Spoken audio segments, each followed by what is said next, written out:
when I started building my Denise back in 2025.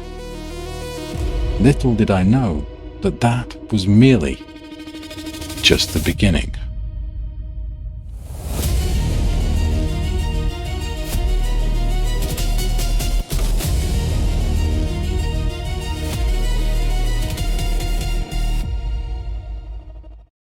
In the Christmas 2025 King's speech, King Charles III made a comment that really struck a chord with me, and it's something that is generally the ethos of this entire community. And I think it's something we should all think about. It is about journeying forward into the future, while also journeying back to remember the past and learn from its lessons. The ethos of the Alicia is very similar to that of the Denise.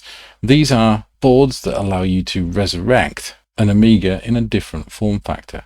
This project is not for everybody, and I definitely wouldn't advocate the destruction of a working Amiga 1200, but if it's your Amiga 1200, that's entirely your choice. No judgment here. Well, we might as well get the box open and see what you get inside the kit. The unassuming nature of this very small box gives you an inclination as to how small a Mini-ITX motherboard actually is.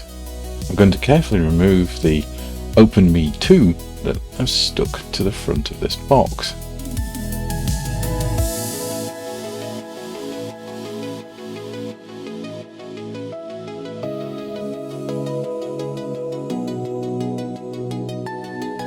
This should include a few of the surface mount components that aren't already fitted to the board. These include the microcontrollers. These are what give you the PS2 functionality, which is a very nice quality of life improvement. Also in the kit you get all the connectors needed for the Tornado expansions. And last but not least, the Alicia motherboard itself. Those looking for purple PCBs in this video might be slightly disappointed, but I would love to see what this board looks like in purple.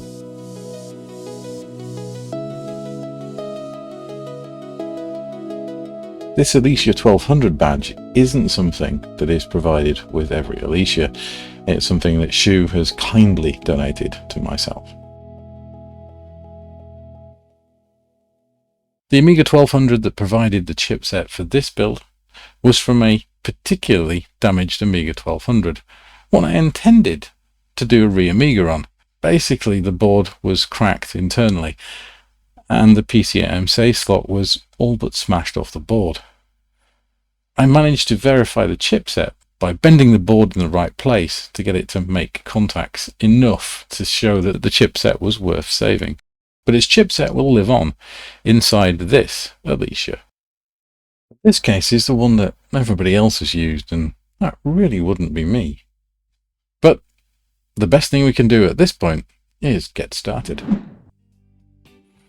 So let's cue the blues and let's get this built.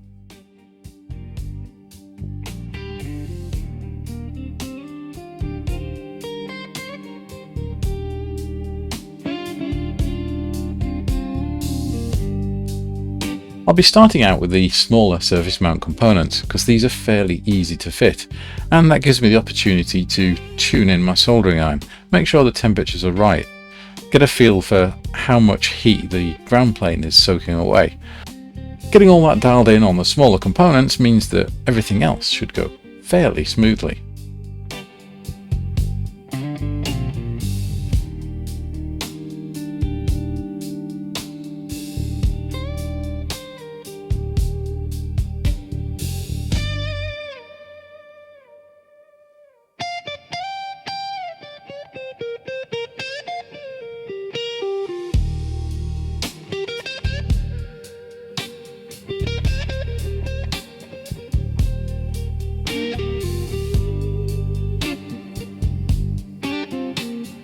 With the smaller of the ICs fitted to the surface, we can move on to the next, in my opinion, easiest to fit, and that's going to be the CPU and budgie.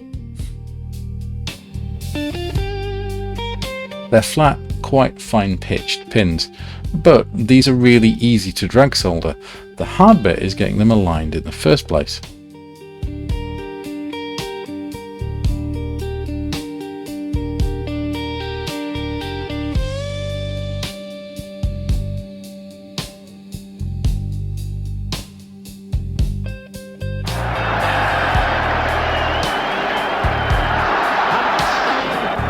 second now. It will all be over. 30 seconds by. It's all over, I think. No, it's... And here comes Hurst. He's got some people are on the pitch. They think it's all over. It is now. It's 4. And Charlton.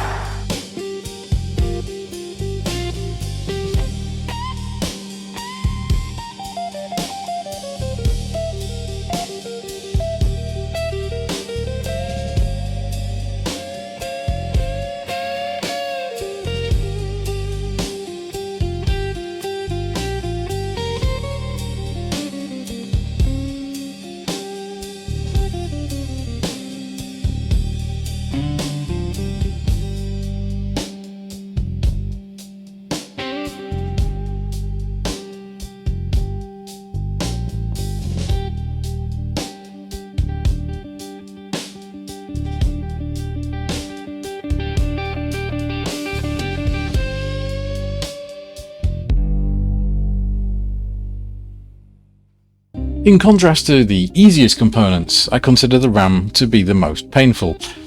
Having had some difficulty assembling the SIM for the Denise, which uses exactly the same chips, I don't really like soldering these.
And the 4 chips totaling the full 2 meg of chip RAM. With the RAM fitted, it's time to take a break and have a word from our sponsor, PCBWay. PCBWay can provide prototype PCBs for as little as $5, and their shared projects is a great place to go and find little add-ons for your Amiga, whether you're looking for a floppy drive emulator or a new keyboard membrane for your existing Amiga 1200. PCBWay can even assemble these for you. They also have a plethora of other services like 3D printing, sheet metal fabrication, and CNC machining. All of this is available at PCBWay.com. So thanks PCBWay for sponsoring this video. So most of the custom chips for the Amiga 1200 are PLCC, i.e. they're kind of supposed to go in a socket. On the original 1200 they were soldered to the board, and that is how they should be attached to the Alicia. According to Mr. A, that's the best way. Soldering a PLCC package straight to the board is a slightly different technique than other surface mount soldering. Because you've got a pin that is underneath, they're a little harder to see what you're doing, particularly from an above perspective. What I try and do is heat the pin and the pad with solder. So adding flux first, adding the solder to the tip of my soldering iron, placing that so it's in contact with the pad and the pin simultaneously. You'll see the solder kind of ball at the top, and the idea is once it's at the right temperature, that ball will sort of drip down and under and hit the pad and then solidify. Once you've done that to all of the pins, you can then drag solder across the bottom, and that'll help you remove any excess solder that you've added. It's also very important that you check for shorts. It's very easy to get these PLCC packages shorted just as they curve round, which isn't always visible from up above. So it's important that you tilt the board and look at it. Magnification for this is very useful, especially if your eyesight's as bad as mine.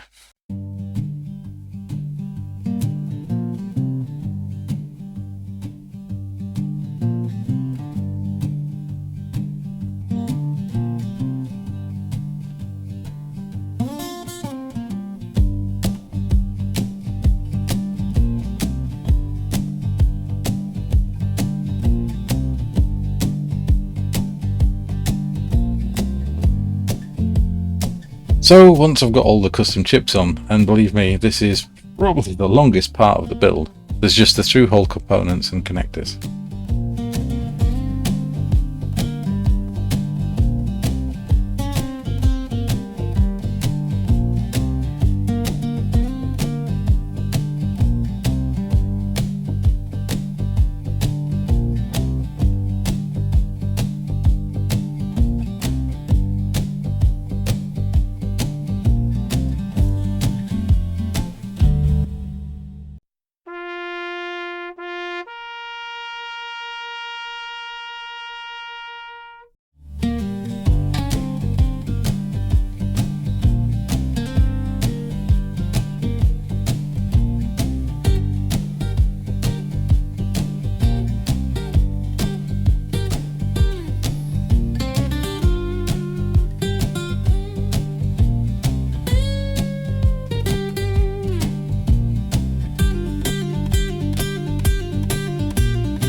There are a couple of components that you need to remove, depending on the type of DAC you actually have. If you've got the newer DAC like I have, you don't need these two components. Once I built it, I tested for shorts, and I found quite a few. After correcting those, due to my capture device having some issues, something we'll look into later, the Alicia is connected up to a Dell monitor. So this is the power on. We've got diagram here. Power on. Lucky Ferrari pen. We just short power and hook. Yes! Yes! Indeed, the lucky Ferrari pen. 6820, 2 meg chip. Well, at this point, it's good enough for me. Well, everything seems to be absolutely fine. However, in further testing, which my iPhone decided it would like to destroy the footage of for no apparent reason, I found that the keyboard was not working. After trying 4 different PS2 keyboards, I didn't want to jump to any conclusions that it was the microcontroller that was at fault. I was going to go around the board and work out by a process of deduction what was actually causing the problem. First thing was to understand what was handling the PS2 inputs and how it was passing that onto the CIA in a form that the Amiga could understand. The easiest place to start is the CIA, and looking at that, there's no activity on data or clock for the keyboard whatsoever. Tracing that back, that goes back to one of the controllers. There are 2 controllers, one that's handling reset, which I think is doing most of the legwork as far as communicating the reset of the Amiga to reset the keyboard, and the other controller is handling the actual data input and translating that to what the Amiga can understand.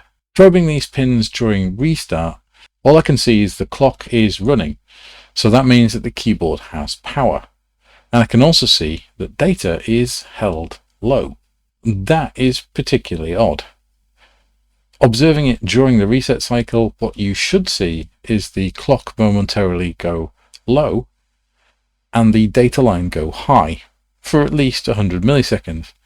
This is the reset signal to the PS2 keyboard to say that I'm ready to start communicating data. And the keyboard won't send any key press data until that reset sequence has been completed. Now that reset sequence, as far as I could see, wasn't even being initiated. Looking at this logically, there were 2 things that were likely to be causing that. Either the microcontroller itself wasn't providing the reset. But given that the mouse worked perfectly, and I'm pretty sure it's exactly the same controller that's handling both, I could already see that there wasn't anything getting as far as a CIA, so there was no point worrying about that side of the equation at all.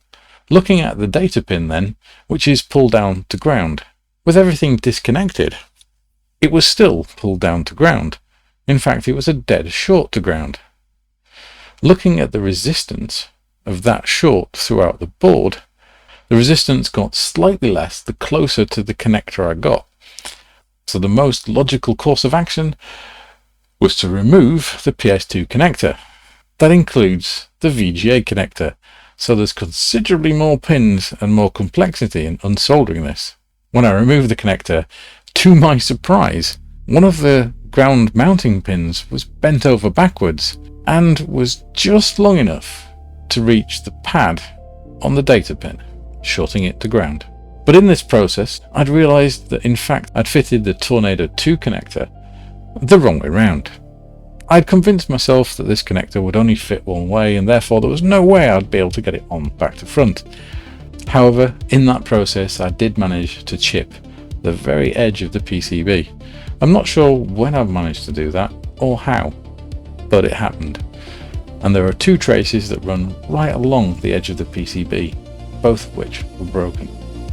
Confident that I'd repaired those two traces, covered them in solder mask, which is unfortunately green. I didn't have any blue. Maybe I should order some blue. Maybe I should order some blue.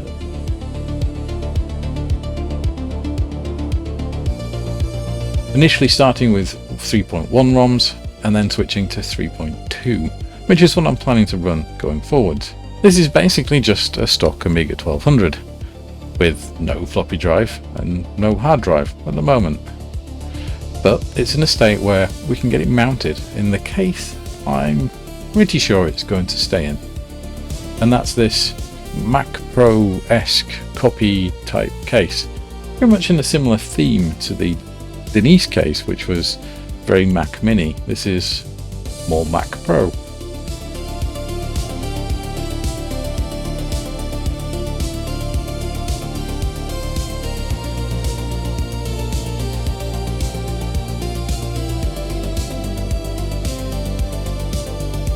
And this is one of the smallest cases I found that actually takes a full-size ATX power supply, so I have no worries about having enough amps to run any expansions or accelerators in the future.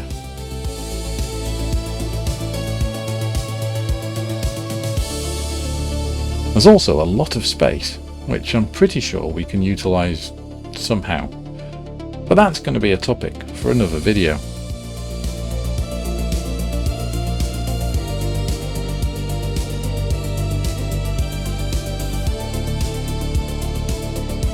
Well, it's all in the case, and she fires up perfectly. So next time, maybe we should accelerate it at a GoTech. And if you found this in any way entertaining or informative, then please like. And why not subscribe to the channel? And in the meantime, why don't you check this out next?